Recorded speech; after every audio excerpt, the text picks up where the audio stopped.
La place du commerce à Nantes, rendue aux piétons tôt ce matin. Aucun bus ni tramway. Alors pour aller travailler, il valait mieux se lever du bon pied. Je me suis pas posé de questions, j'ai enfilé mes chaussures de marche et je suis partie. C'est glissant, mais en même temps c'est chouette, ça fait une balade hivernale. Pour les plus courageux ou les plus pressés, la neige aura permis quelques expérimentations.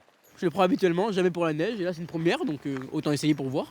Bon, deux chutes depuis le début, mais ça va, on fait avec. Hein. Je tends les bras au max pour pas tomber et puis bah j'avance pas trop vite et puis bah ça le fait hein.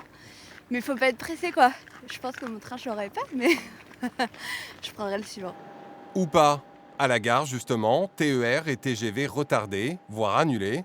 Nouvelle journée d'incertitude pour cette voyageuse en provenance de la capitale.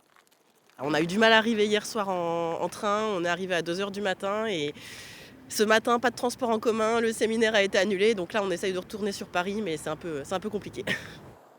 Avec une voie sur deux déblayée, beaucoup plus facile en revanche de rouler sur le périphérique nantais. À quelques kilomètres, paysage quasi polaire sur les pistes de Nantes Atlantique. Malgré les saleuses, impossible de décoller ou d'atterrir. Résultat, pas moins de 9000 passagers bloqués.